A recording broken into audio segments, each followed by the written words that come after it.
अस्सलाम वालेकुम दोस्तों, मैं हूं असलम आलम और आप देख रहे हैं गल्फ़ एक्सपर्ट। दोस्तों, इस वीडियो में कतर के बारे में कुछ लेटेस्ट अपडेट आप लोगों के साथ में शेयर करने वाला हूं। अगर आप कतर के बारे में रोज़ाना अपडेटेड रहना चाहते हैं तो इस वीडियो को लास्ट तक ज़रूर देखें। तो आज की वीडियो हम शुरू करते हैं।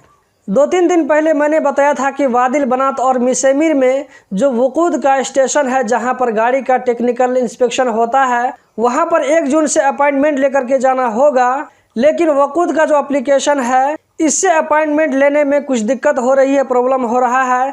तो इसीलिए वकूद की तरफ से कहा गया है कि अभी बिना अपॉइंटमेंट के इन दोनों जगहों पर जाकर के गाड़ी का टेक्निकल इंस्पेक्शन करवा सकते हैं।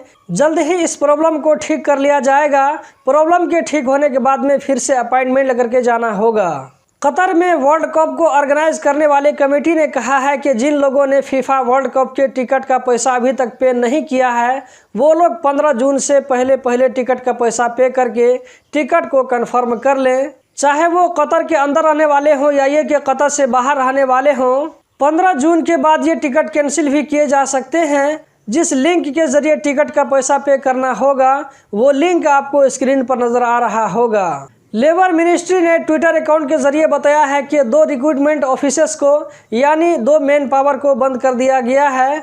दोनों मैन पावर को स्पॉन्सर के साथ होने वाले एग्रीमेंट के रूल को फॉलो न करने की वजह से उनको बंद करके पनिशमेंट दिया गया है। कतर में कल यानी 1 जून से वर्करों के लिए एक रूल लागू हुआ है। ये रूल हर साल 1 जून से 15 सितंबर तक के लिए लागू होता है। इस रूल के तहत सुबह 10 बजे से लेकर के असर के टाइम 3:30 बजे तक इस बीच में वर्करों को छुट्टी दी जाती है। ऐसे वर्करों को जो कि बाहर में खुली जगह पर धूप में काम करते हैं। लेबर मिनिस्ट्री में लेबर इंस्पेक्शन डिपार्टमेंट के डायरेक्टर हुसैन अल हबाबी ने कहा है कि इस रूल को फॉलो न करने वाली कंपनियों के खिलाफ सख्त एक्शन लिया जाएगा।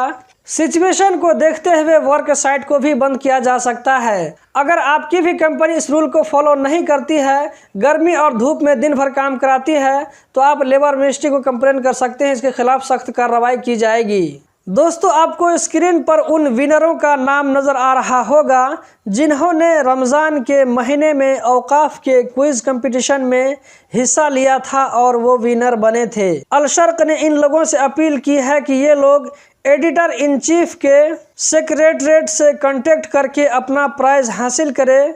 दोस्तों, रमज़ान के महीने में मैंने भी अल राया क्विज कंपटीशन के बारे में कई वीडियोस बनाए थे। अगर आप में से किसी को इनाम मिला हो तो कमेंट में ज़रूर बताएं। तो दोस्तों, यही थी आज की वीडियो। उम्मीद करता हूं ज़रूर पसंद आई होगी। अगर आप इस वीडियो को यूट्यूब पर देख रहे हैं तो चैनल को सब्सक्राइब करें। अगर फेसबुक पर देख रहे हैं तो पेज को लाइक और फॉलो करके आगे भी शेयर करें। इस वीडियो को देखने का बहुत बहुत शुक्रिया।